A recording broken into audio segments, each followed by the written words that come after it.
Well, let's go into it. Let's go to the Puerto Rican card first. Subriel Matias, big puncher, exciting.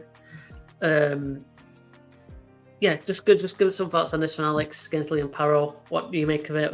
What's the outcome going to be? And what's the sky limit for Matias? Yeah, Subriel Matias, man, definitely has gotten a lot of fanfare in the last couple years. Most definitely within the last year. You see 20-1, avenges one loss, all wins by stoppages, and he's not one punching guys.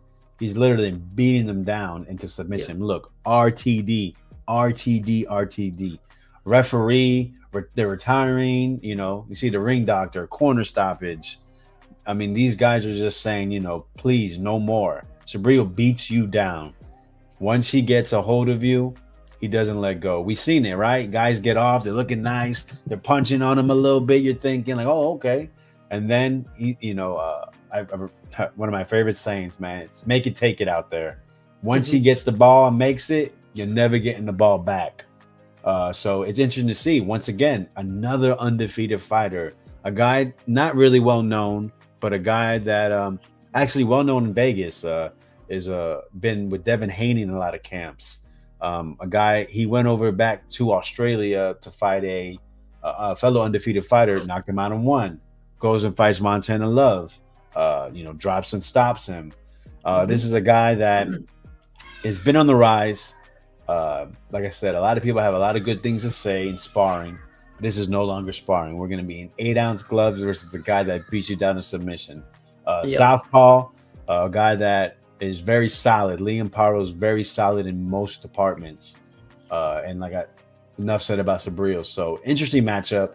Can Liam ride and survive the wave?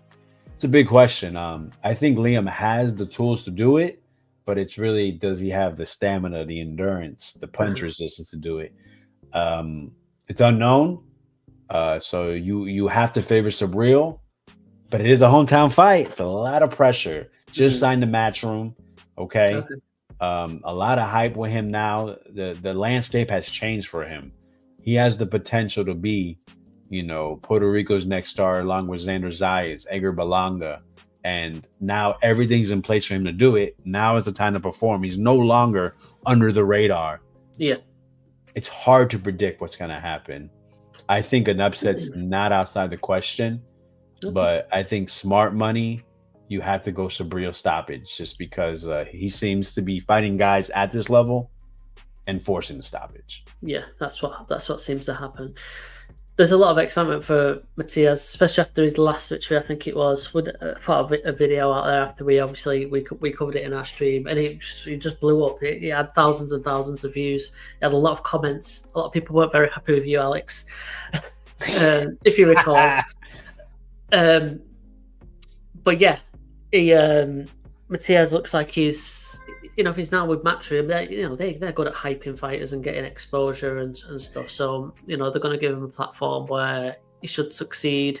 If he's knocking everyone out or at least stopping them, and that's what fight fans want to see. So, he's got the world at his feet, I guess. Interesting how he's number one on BoxRec. I know it's a weird system that they've got going on.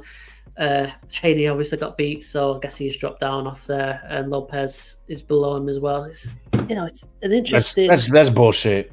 Yeah. But it's still like an interesting weight class with those three guys in there. I mean, Isaac Cruz is fun. Ramirez, only got the one loss. Richard Hitchens has got a bit of promise around him as well. Obviously, you clag it. The further you go down weight classes, so you've got more guys that are right behind him, aren't you? Yo, look at Jack Catterall at 12. This is why I'm so sorry. I can't contain it. Catterall at 12. Okay. You're telling me right now. See, it's a point system, so you have to understand that these aren't. That's why your eye test. People always say, you can't go off your eyes. You have to have a high level eye. Shout out my boy C-Dub. You gotta have a high level eye to know. Jack Catterall is. I would put him above Jose Ramirez right now. Ramirez has a better resume. Okay. Well, no. Catero's 1-1 against Josh Taylor, former undisputed champ. Taylor, it was a close fight though. Damn. So it's funny when you really start thinking about it. But Ramirez looked like shit his last fight. Catero looked really good. All right. You know what I'm saying? Sandor Martin below Lindolfo Delgado or Jean-Cash Turavov. Oh, wow. Fight out of Pahokee.